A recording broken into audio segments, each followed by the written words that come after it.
Hey everyone, welcome back to another episode of Let's Chat Reality. I'm Molly, I'm Michael.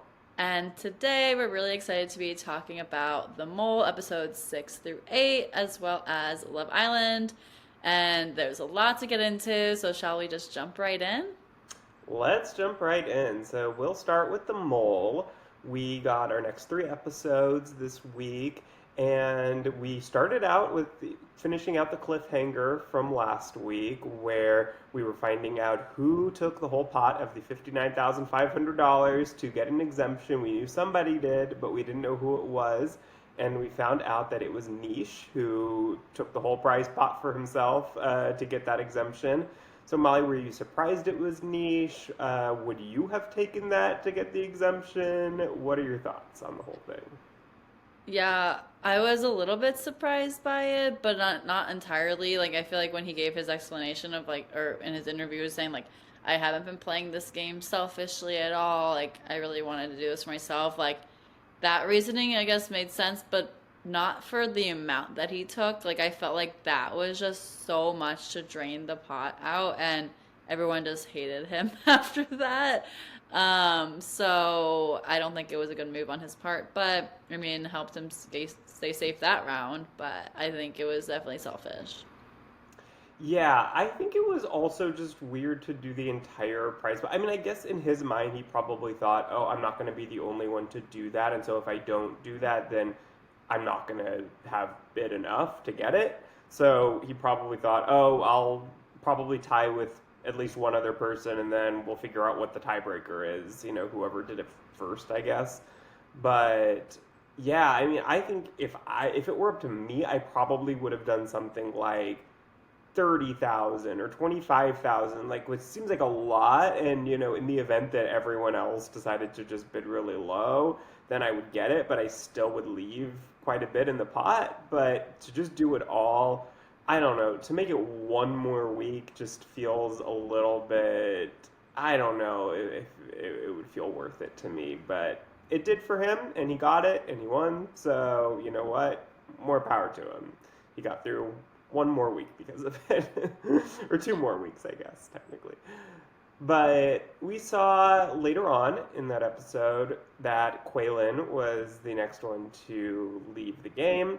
And then at the beginning of the next episode, everybody got a chance to vote for whether they wanted him to return for the into the game in exchange for 25,000 being added to the pot. So you basically go back a week, but you add 20K to the pot, which they certainly need after draining the entire pot.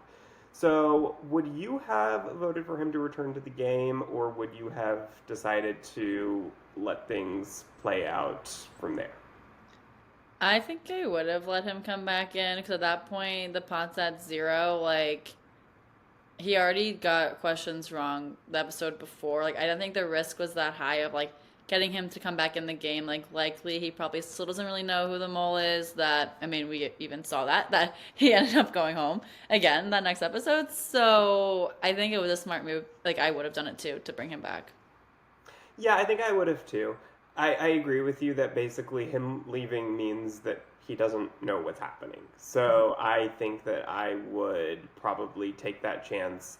But on the other hand, someone, I forgot who it was saying that he has more information now because he went home. So he knows that if he decided to go for one person, that whole quiz, then he can be pretty rest assured that that person's not the mole.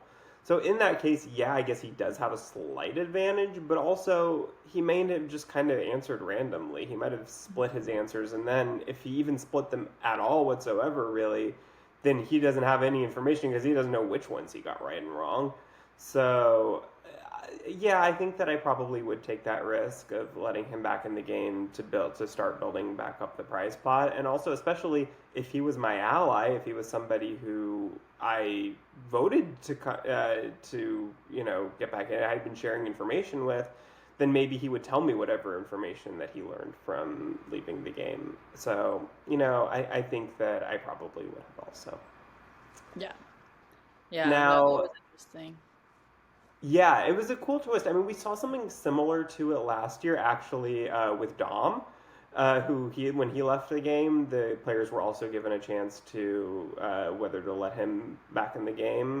But I think that was a little different because I think it had to be unanimous, if I'm not mistaken. So it was a little bit different situation. But actually did not let him back in the game. He ended up going back home.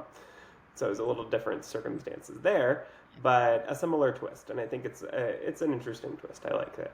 Yeah, because then he had to say how many people voted yes and no, and in that moment, like it was kind of like, well, we knew who was lying because we already saw who had said yes and who had said no. So it was interesting Mhm. to see that both Sean and was it Michael who said they vote or who were the ones who lied to say they voted yes? Ryan lied.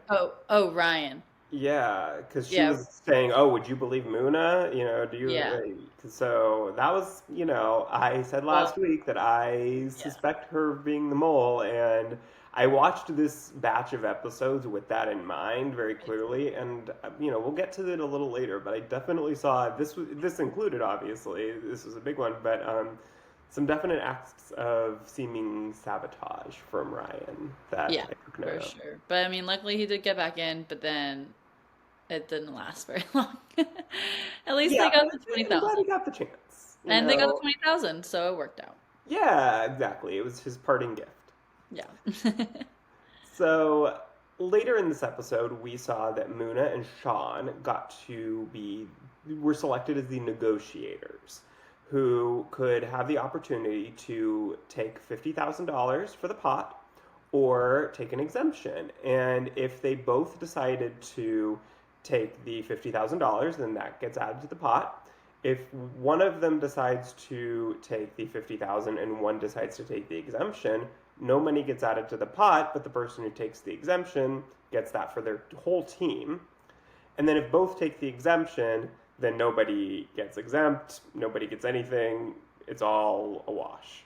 So if you were a negotiator in that case, what do you think you would do? that situation was really tricky to gauge. Of like, I couldn't even tell like what Muna and Sean were both doing. I mean, I knew that Sean really did want the exemption for his team, and Muna obviously like wanted want the money for everyone, but she knew that in that way, like he was obviously going to go for the exemption, that she had to go for the exemption too. So I think that I probably would have gone for the exemption. Or I mean, I think like looking at it now, I'm like, oh, like cash, like that's so easy. Like just do the cash, like then everyone is on the same playing field because you can't really trust anyone. But I think in that moment, I think the best gameplay is the exemption. Yeah, I think going for the exemption basically at least guarantees you that you're not going to be part of one of like four people who are vulnerable in that quiz. Yeah. Because if you take the cash and the other person takes the exemption, then you're kind of screwed because you're not getting the cash, and now your chances of going home just doubled. So, yeah, I agree. I think I would go for the exemption just to avoid that large possibility of happening for me and my team. Unless someone on your team, maybe you're thinking you want to go home. I don't know. Maybe there's some throwing of a challenge there kind of thing, like you see on Survivor sometimes, but it's a little riskier because it's not like voting someone out. You have no control really of how someone else answers their quiz. But so yeah, I think I agree with you that I would go for the exemption too. Now, we saw in the final episode this week that the last little twist that we have here is that the group had to select somebody to go to lunch with Ari. Now, they had no additional information as to what this means. They theorized that probably the person who goes would have the option somehow of taking cash for the pot or an exemption, similar to kind of what we've seen in the past. They chose Hannah. Now, do you think that they chose the right person to go, or would you have chosen someone else? I think Deanna would have been the right person to go. Um, I know she hasn't really gotten a chance to do like a thing like that and like having one-on-one time, and I feel like that would have been like she said she's really like always going to go for the cash and like very trustworthy in that, and I think I trust her in that sense as well, that I think she actually would go for the cash, but we've seen Hannah have some tendencies to not always go with what's best for the overall group, and she's been wanting to do things for herself in those ways. So I think that, I mean, she wants to prove to herself that she really is for the cash now, or prove to the team and the rest of the cast. But honestly, seeing her at that lunch, I'm like, no way she's getting the cash. Like, I really don't think she's taking the cash. But that's definitely interesting because I feel like now it's gonna be when she goes back, like everyone will be so upset with her if she does do the exemption because like they've tried to put their trust in her and obviously that's maybe not gonna turn out okay. Yeah, I think that they made a good choice, I guess. I feel like Deanna would have been a good choice also. I feel like if I were playing at this point, I'd be pretty confident that she's not the mole, just because I haven't really seen any sort of big signs from her of that would indicate that she was the mole. But I feel like with Hannah, I do think that ever since Tony left, it seems like she has really changed her tune and is she seems to be good in the challenges. Like she's it seems to be a good team player. So I feel like Hannah is somebody who I would feel relatively good about as not being the mole, and does seem to be wanting to grow the pod and help do that. So I think that they made a pretty good choice. Although, like you said, I don't know what she's gonna do exactly because it's a really tricky situation that she's been put in, which we can kind of get into a little bit more now. So she was presented with a set of baskets, and how many baskets? Five baskets, Four. I think. I think there were Four. Okay. four. So it's $1,000 for the pot, $20,000 for the pot, a correction, an exemption. Oh no, it is five, Oh, five. Okay. and game over is the other one. Oh, yeah. I knew there So were four she, options, but then like the game. yes, Yeah, yeah. right. So she was given the option to open baskets one at a time, and she can either decide to take the whatever is in that basket, or she can choose to open another one.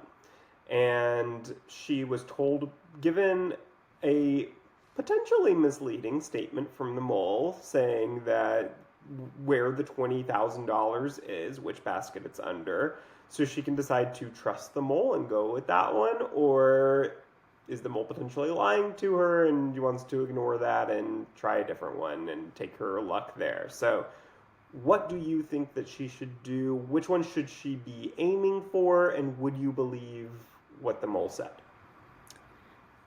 Well, obviously we knew that the mole was wrong in saying that this is where the cash is because Hannah chose a different basket than that and found the right cash Mm-hmm. amount or found the basket with the cash.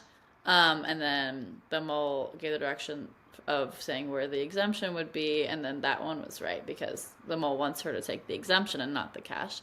But I feel like in that setting, like it's very, very tempting to go for that selfish move in that way of like, well, it's so close to the end, like I could get the last exemption that there is here, but also I could add a lot of money into the pot that then if she did win overall, then she'd have more money. So it's just like it's interesting breaking that down. And also we have to know now, I feel like the hand is not the mole if like the basket choices, like he's like saying, "Oh, there's direction from the mole." Like, I don't know if they would have said that if it was the mole there, or maybe they're trying to trick us. But like, I feel like it can't be Hannah in this moment. Well, But is it suspicious that she knew that the mole was lying and which one the 20,000 was under? I'm just saying. yeah, but I feel like in general, everyone thinks everyone's lying in this game. So, Yeah, so I think that like maybe that's part of it. But I don't know. I feel like I want to go for the cash in this moment, but like I also do think that maybe in that pressure, I would go for the exemption. Yeah, I think at this point it's late enough in the game that I think I might go for the cash because otherwise, if you get to the end and win, what is it worth if you don't Yeah. have any cash there? Like, I feel like uh, I don't know. I think that if I had made it this far in the game, I might trust that, okay, maybe I'm on to something. Clearly, I'm doing well enough on the quiz that I'm getting something right. You know, there's something going for me. The fact that I have not been eliminated yet, and I think that I might start to trust myself a little bit more and more that I don't need an exemption. That I would rather build up the prize so that if I do get to the end, it's worth something. But I was also in kind of almost discrediting what I just said. I was thinking about this past week that, you know, people are so upset with somebody who, you know, drains the prize pot and takes all the money and is selfish and whatnot. But if I were playing, I think that if I put my little producer hat on, I would think they're not going to let me get to the end of this game and win nothing or next to nothing. Yeah. Because then there's no stakes. The finale has zero stakes if you're deciding who wins nothing or who loses nothing. So they're going to increase the potential, you know, prize pot that you win for winning missions. They're going to make little things easier and give you other opportunities to win.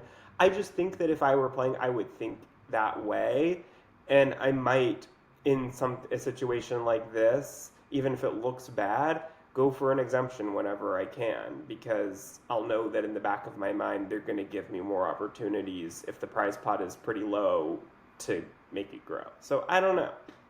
Yeah. No, it's interesting because I mean, I feel like they that's right. Thinking about like the producer aspect to it, I hadn't thought about it in that way that they can just add up money when they want to. You know, it's like this Yeah. just happens when they want to add it in. Like if they had this amount of money like already lost out of their pot, there's obviously more potential they could win. Like that's Yeah, it's like on the Traitors season one, how in the finale they all of a sudden gave this one last challenge to where they could win everything they lost throughout the season. yeah. You know, like it made everything completely pointless that you had done before that, and you know, magically they won it. So I think that they could very easily do something similar here and, you know, make the last mission worth $100,000 or something crazy. And then all of a sudden, you know, you get the price back up to a normal amount. So, Yeah, so maybe Hannah's thinking that and is like, oh, yeah. well, let me just take the exemption here and hopefully no one will get too mad. Yeah, exactly. So now that we've had three more episodes, let's kind of break down who we think the mole is at this point. We had three missions that we didn't really go too much into yet during these episodes. We had the cave raid, we had the money bomb mission, and we had the search and rescue mission. So, in all of these missions, were there any moments of sabotage that you noticed that you thought was particularly suspicious, pointing you in any one direction in particular? Yeah, so I still think it's Ryan as the mole. I think when it was a search and rescue mission, that when she mentioned, I mean, I feel like everyone kind of hinted to this, but the fact that she said the looks like a clock statue, like a Big Ben statue, not a tower. Like it's a big building. Like you wouldn't say statue when it's a building Mhm. like that. Like definitely hints at the fact that maybe she's trying to sway like just a small word difference really makes a difference in that. And so I think that one was a really big clue into her trying to sabotage there. Yeah, I agree with you still, like I said, that it's Ryan. I think the one that actually really got to me was during the Money Bomb mission, where the other two teams were telling Ryan and who was she with? She was with Michael. Michael. And they were telling her what color wire to cut, and they ended up cutting the wrong one. And really, like, I don't know. I think that may have actually been Michael's fault more, Yeah. but she did not question it. She went with it, and she immediately cut that wire, thinking, "This is my opportunity where I'm not going to be the only one they blame for this because he was also at fault." So I think she took that and ran with it, and it was really smart of her because it didn't give Michael the opportunity or anyone else the opportunity uh, tell to tell them any otherwise. And so she just did it, and then, they all told her, no, why'd you do that? But she wasn't the only one that they were going to blame there. So it was a really smart opportunity to sabotage there. If it was, maybe she's not the mole. But I think we're both in agreement at this point that we're pretty confident of that. Yeah. And this So. finale is coming out this week. Yes, So we have that's the last two episodes coming out. It looks like there's a double elimination in the next episode, which should be interesting. And then we have the finale right after that. So we will certainly be back to cover that and see how right or wrong we were. yes, for sure. Well, shall we get into Love Island week Oh, 4? yes. The All I want to messy, talk about messy. all week long, Love Island. Every person I pass on the street, I talk about how they should be watching Love Island USA this year. So, yes, Same. please, let's I talk about literally I should take track of how many people I've told about it because the's so many. But it. I this know week Peacock should be was paying us. oh, really though. We need Love Island. If you're listening, we're helping you out. Not like they need the help right now because they get it from everyone on TikTok also. But I think that this week, I mean, I haven't seen previous seasons, but I would say it goes down in the best week of episodes of a Love Island ever. And that's a really strong statement, but in my opinion, I think Really that's strong statement for someone who this is their first Love Island season. I know. Well, okay, because I've heard the Love Island USA this season is the best it's ever been, so I think this week is the best it's ever been this season. So Yeah, that's yeah, my thought process. I So hear you. obviously. No, I agree with you. It is these last two episodes, and probably tonight's episode two, which will be out at the time that this comes out tomorrow morning. For Sunday night. But Yeah. have these last two episodes in particular have been just chef's kiss, cinematic, royalty. Like, I mean, give them all the Emmys. It's spectacular. And it just to me illustrates how, like, comparing the way that they put together these Love Island episodes in just a couple days versus how Big Brother puts together episodes in a couple of days. And just the level of editing and cinematography, and it's just on a different level. Whereas Big Brother episodes, and I understand that putting together a strategic game episode that is constantly changing in more unpredictable ways, probably than a show like Love Island, where you can kind of see where a relationship is heading, and it probably isn't going to take a drastic right turn at any Mhm. given point as much. But so I get that, but still, it's just you can tell that Big Brother episodes are put together quickly, whereas Love Island, you could tell me that they edited this in 6 months, and I would fully believe it that it would take that long to make such a good episode. So Yeah. it's just incredible. So good. I know. I'm surprised like how quickly they're able to get these out because it's Hmm. impressive. It really is. But yeah, it was a crazy week with Casa Amor. So lots of different couples this week. So let's just start with going through each of the couples and we can talk through their week as a whole. But overall, like there's a lot to go through. So let's just do the couples one by one. So to start at the first, this is the least problematic couple, I would say, is we have Liv and Kane. So for them, I feel like, I mean, Liv, obviously she was single going into this Casa Amor week, and so she had a pick of all the boys of all the guys who were at Casa or at the villa who came in, and she ended up matching the best with Kane. So chose him. I feel like I'm not too surprised by that, but I don't know how well like their romantic connection is, but I think it can build on it. But so I feel like we haven't seen a ton of them also just because there's been so much other drama that's going on. But I like them together. So what are your thoughts? Yeah, I mean, we just really haven't seen much of them at all. It's been so little that I really can't make a bunch of a judgment. I still feel like now that Liv and Rob are reunited, that maybe there is still some spark there. Because, I mean, we'll get into Rob and Daniela, but clearly they don't have much of a connection yet either. So I feel like there is definitely still a strong possibility that Liv and Rob could kind of try to see what if there is anything between them more than a friendship. And I think that that to me feels like a stronger possibility than Liv and Kane growing into really much of anything. Because it feels like to me, it's like Liv just needed to choose someone, and I don't know, he has an accent, she has an accent, why not? But it just really, we saw so little of them that I can't think that there's anything really strong potential going on there for anything romantic. I mean, she literally on the After Sun last night, like she literally forgot about him when she was answering a question from Mora. It was like I forgot what the question was, but it was like F Or like, Mary Kill type thing. yeah. Like yeah, and she literally like she chose Rob over Kane. Like she just didn't even think of Kane. Like so, I feel like that's telling that she's not exactly thinking a whole lot about him. Yeah, for sure. But we'll have to see what happens with them. But obviously, don't have too much hope. But for Kendall and Nicole, they are the only couple coming out after Casa Amor still together. And so it's nice to see at least one couple still together.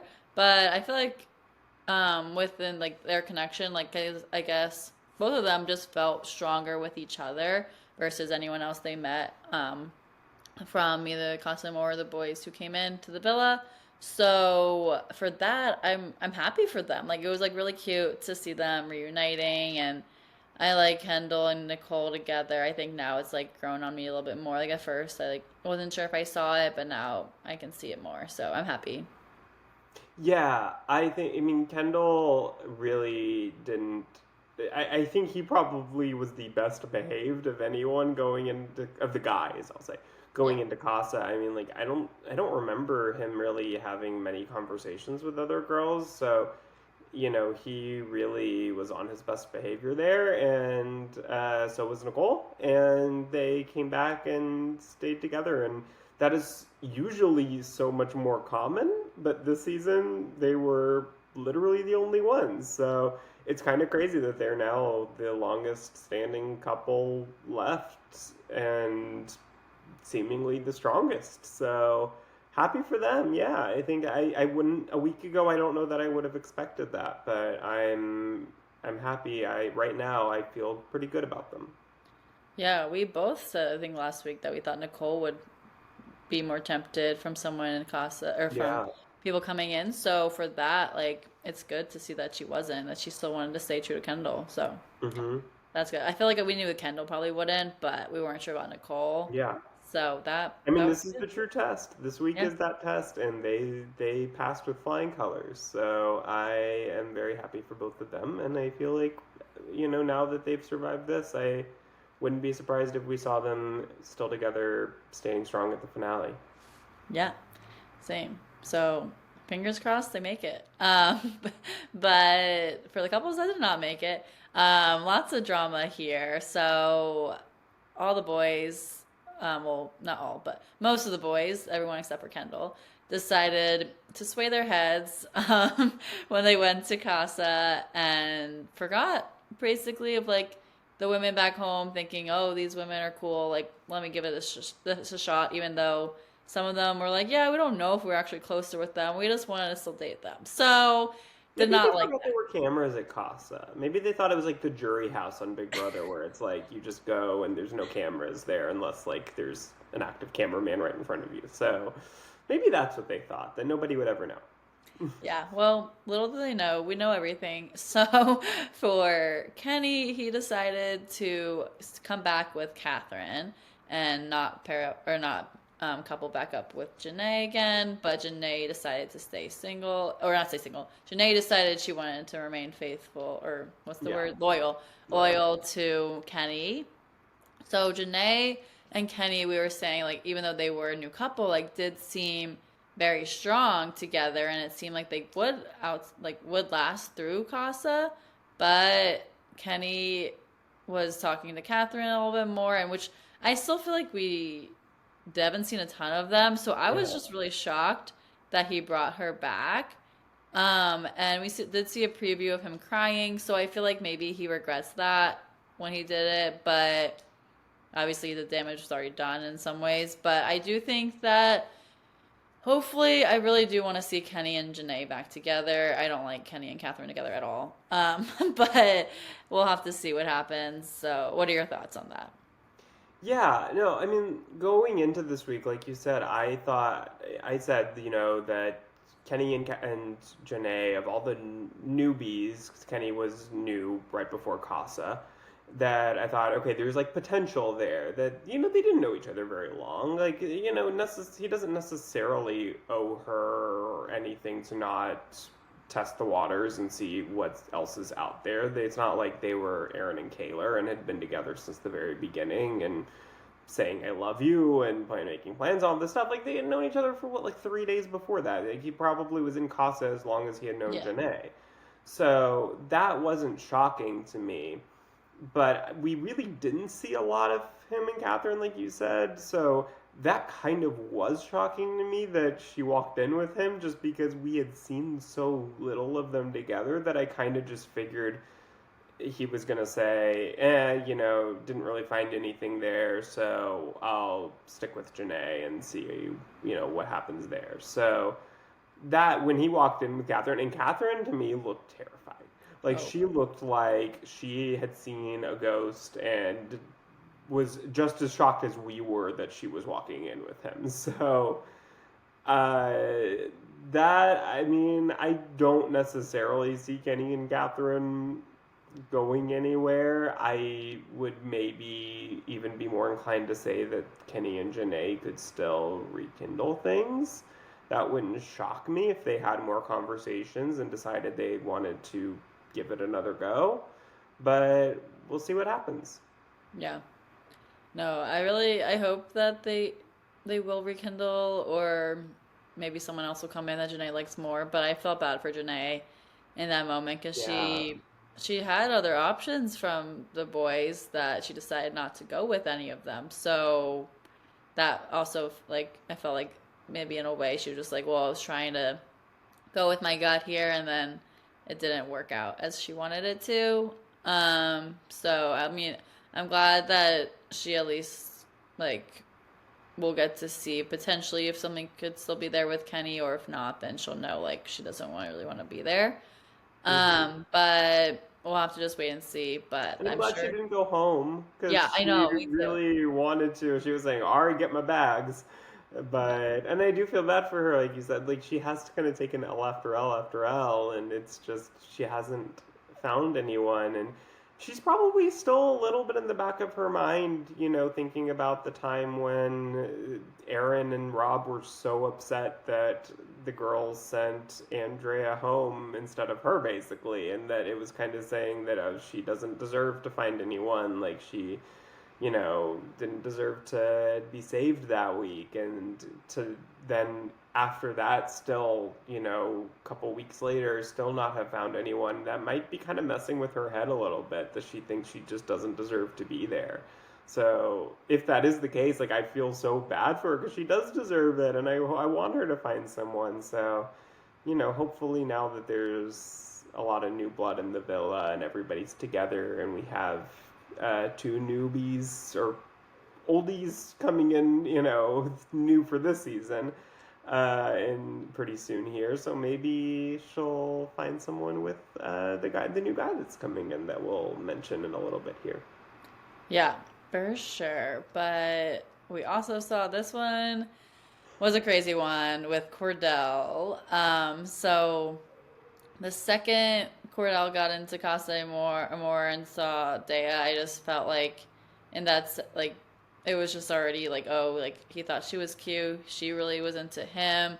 That it was gonna be bad. So the whole time in Casa, Cordell and Dea were spending a lot of time together, and he in the beginning sounded like, oh, like I still miss Serena and like don't want to do anything, and then obviously like did a lot of stuff.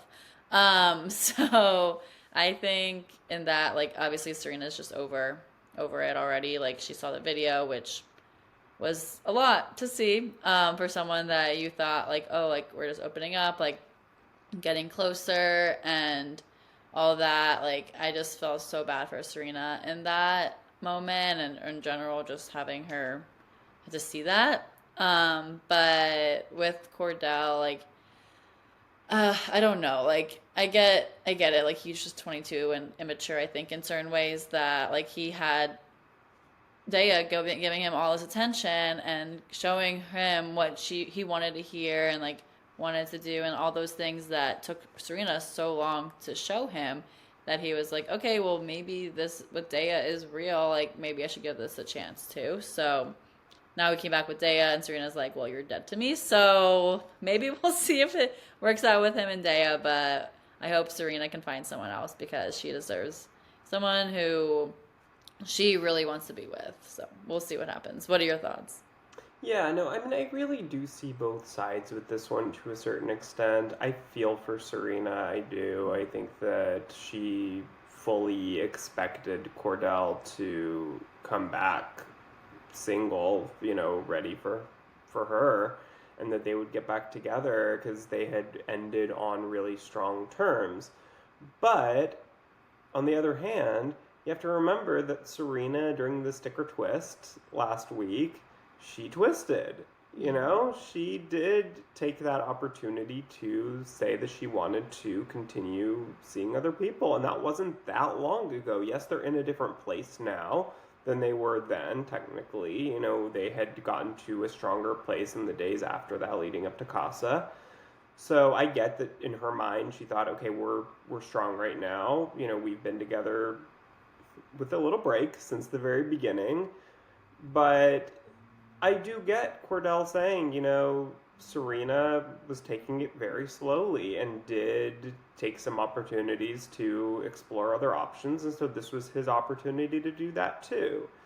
And he found someone very quickly. I think the problem that I had with it was just the speed of it all. Like it seemed Mm. like he saw Dea and just immediately like didn't really think twice about it. Like he just went in all 100% with her. So I think that that's a little bit that must be hard for Serena to know that that was so quick that it really wasn't just kind of this slow build up of growing feelings for someone. So, excuse me. So I think that that's probably the hardest part of it. But and also it can't help the fact that what she saw on the phone. Like I mean, that was like extreme. That was a lot. So probably in her mind, she's feeling like it's even worse than it really is what happened over at Casa. So I get that fully, and I can 100% understand why she's so upset, but I also don't think that it makes Cordell some terrible person for what he did. Yeah, I agree. But I know that I saw some things that Daya had like commented about like on Odell Beckham Jr.'s post, like Cordell's brother, like a while back, or like that she's like known, like I guess like kind of, and she the fact that she knew who Cordell is related to, like I think she like came in with the mission in that sense of like Oh. knowing like oh like I want to be in this family or whatever, like having some sort of like Yeah, yeah, yeah. connotation of what he is or like just in general like just wanted that. So people were also saying like she came on like really showing a lot of interest, but like maybe it was a little calculated in some ways. Hmm. Oh, that's interesting. I hadn't seen anything about that. That's certainly possible. Yeah. That's the thing that's so interesting about Love Island is you do have these people coming in who they haven't been sequestered since the first episode. Like they've seen the show. They've seen both the audience reaction to everything going on at the beginning of the season. They know who the people are coming into it. Like they can come in with these preconceived notions, and I think that makes it so interesting and different from any other type of show like this. Yeah. Yeah, for sure. So we'll have to see what unfolds there, but definitely interesting Yeah. that that all happened. What I was not surprised about was when Miguel decided to go for some other women in Casa, which he ultimately matched the best with Sierra and came back with her. Leah decided to stay loyal, so she was there then single, which Leah already kind of knew. Miguel was not gonna let up any options that he could potentially get over in Casa, so I was a little bit surprised that Leah decided to stay single in that sense, just because she knew Miguel as a player and that he can get any of the girls basically. So I'm not sure what her thought process was exactly there. Maybe she just didn't want to bring someone home, but back that she just didn't really care that much about. But for Miguel and Sierra, like I honestly see that like more than I see that like Miguel and Leah together. So it's like this is like the one couple from Casa that I kind of do like. I'm like, oh yeah, like they work together, but I also feel bad for Leah. But what are your thoughts? Yeah, I mean, I think Miguel could do anything. I don't think Yeah. he's tied to Sierra. I think that he could decide he wants to go back to Leah. He could decide he wants to go to anyone. Like, I just think that he is open to any possibilities, whatever way the wind blows. So I wouldn't be shocked about anything that happens with him. But yeah, I mean, I wasn't shocked that he didn't stay loyal to Leah. I mean, like we said before with Kenny and Janae, like they'd only known each other. They had only been together for a couple days before Casa started. So this was very new. This wasn't something from the very beginning that had been strong. So I don't blame him for moving on to Sierra and was not surprised. And I think even Leah wasn't that upset about it truly. So I don't think that the door is closed there, that she's so feeling so betrayed that she wouldn't be open to going back to him if he expressed interest in going back to her. Yeah, I mean, he even said he wants to still get to know both of them. So, Yeah. so we'll see. We'll see what happens there. But we had now let's get into some of the more drama this episode or these past few episodes were with Daniela. So at Casa, Aaron and Daniela at first were pairing up and sleeping in the same bed, like doing a lot of things together. Then Aaron decides like, oh well, I do want to stay with Kaylor, and so then Aaron's like, well, go for Rob. Like he's my bestie. Like go for him. And so then Daniela's like, yeah, like I actually do think I like Rob. So then Rob comes back with Daniela. I feel like that really just happened like they barely talked, and then he's like, yeah, I'll bring Daniela. So maybe some producers were behind some of that, but I feel like in general, like they did have an attraction together. So I mean, maybe there's something there, but I really doubt it. So what are your thoughts on Rob and Daniela? Okay, I have a whole conspiracy theory about this. Okay, I'm ready. You're ready. So I think that Aaron and Daniela were full on. He was going to bring her back. He was 100% into Daniela. Then we saw an After Sun last night that Kaylor had screamed, Mhm. fuck Casa, and that Casa had heard that. And I think that's where everything switched for Aaron. That Well, he that's thought, what Sydney said. yes, Yeah. that I think that was when in his mind he was like, "Oh crap, I'm gonna look like an asshole. Kaylor's sticking with me. She is wanting to stay loyal," and he's like, "I can't bring Daniela back," but he still wanted Daniela to be there. So I think he told Rob, "Go pick Daniela. Go talk to her a little bit. Pick Daniela. That way she can still come back to Casa. I can look like the innocent party here." He didn't know that there was a video. He didn't know that Kaylor knew all the history with that. So he thought he can come in and look like his hands are clean, that Daniela's with Rob, and then he can talk with both Kaylor and Daniela more. And when they're both there, then he can decide which way he wants to go. So I think that he was behind that whole thing, and that Rob was just kind of being there for his boy, his best friend. So that's my theory. Yeah. No, I can see that. I mean, it is really interesting to hear when Sydney said that on After Sun that if Kaylor didn't scream that Aaron and Daniela would probably have still been together. Mm-hmm. Which Yeah. that was like crazy because that just was insane to me. Because I was like, wow, Aaron, like, grow some balls here because like he didn't even want to explain like in front of everyone like what happened. He's just like, oh well, what did you see? Like, I don't know what happened, like trying to play dumb, Hmm. and be like, oh, we'll Well, talk what did about you see? That's the classic, like, oh, I don't want to tell you any more than you already know. exactly. So that was really sad to see Kaylor just feel betrayed in that, even though she didn't even see them kiss. So we'll see what happens. Movie night. Movie night. Oh Yeah. boy, that's gonna Um, be.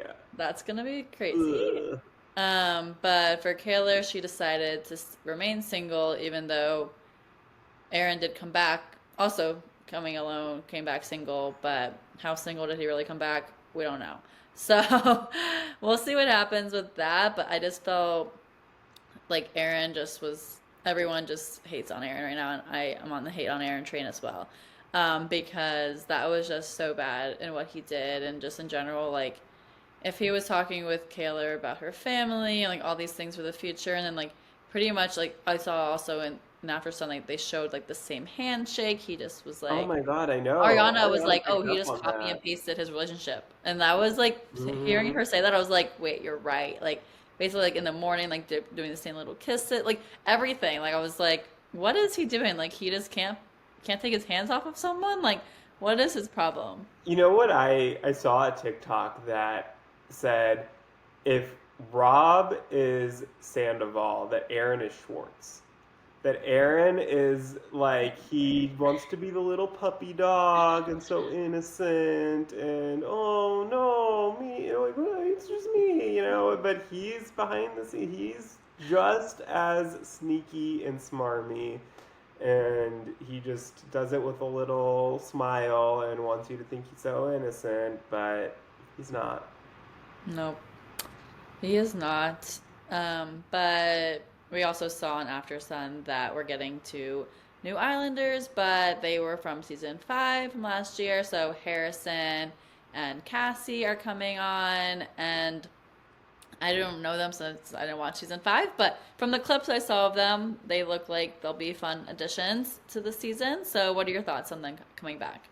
Yeah, Cassie's great. Cassie last season, you saw a tiny little clip of it in her package, but she had this great speech when Leo came back from her partner. Leo came back from Casa and had kind of a similar situation where he was in a strong relationship with Cassie going into Casa, and then went over there and found someone else and had some fun with her and she came back and she saw a video similar to Kaylor and Serena and she just annihilated him at the recoupling and so she's really likable, she's great, excited to see her back.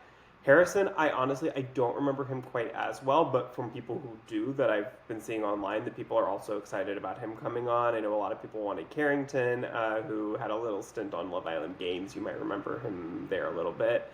Because he was allegedly potentially going to be on this season as a bombshell, and then I guess something happened and he didn't end up flying to Fiji, but he posted something on TikTok alluding to the fact that he might come in. So people were thinking that maybe he was going to be the guy that they picked, but no, I think that those are two good options, and I'm excited to see both of them.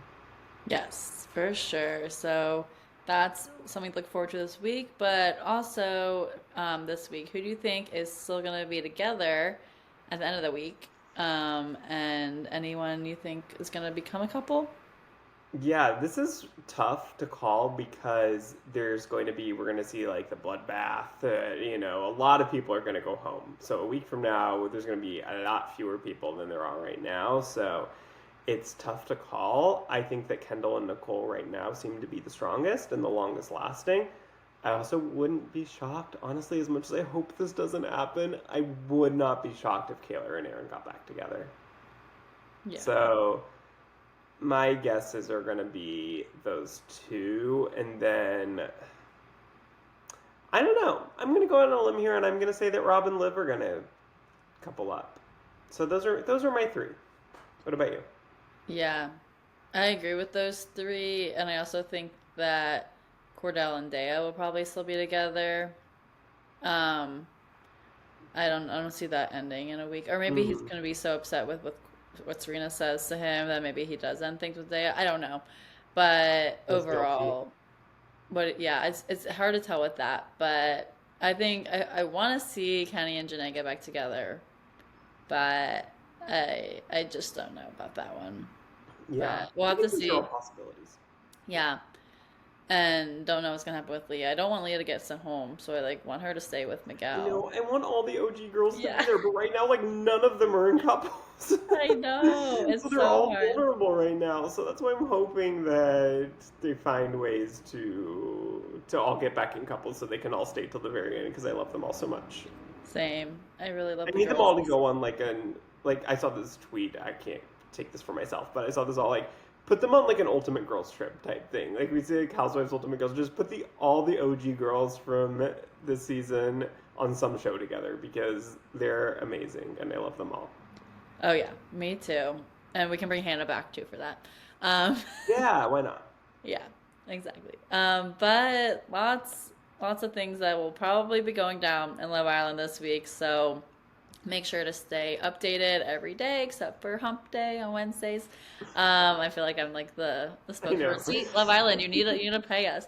Um, but I know I'm just loving this season, so I'm really excited to see what will happen, and I'll be sad when it's over because right now Love Oh Island my is god. like my life, my Well, personality. Like I don't know what else to I talk about. know, me too. But apparently, we do have Love Island Game Season 2 coming up later this Oh, year. yes. Mora on After Sun was, I think that's the first time I've officially heard it confirmed. I have heard rumblings, but it wasn't officially renewed to my knowledge, so I was a little worried that it might not come back. And I wonder if maybe there wasn't a plan originally to bring it back, but with the popularity of this season, they might have decided at the last minute to renew it, which that wouldn't shock me because they I'm sure want all the Love Island now that it's so mainstream more so than it's ever been USA. So I think that it would be smart of them to take advantage of that and definitely bring back games.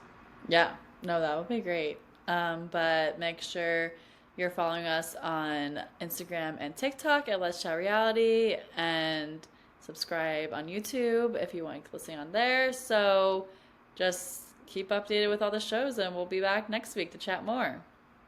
Bye everyone. Bye.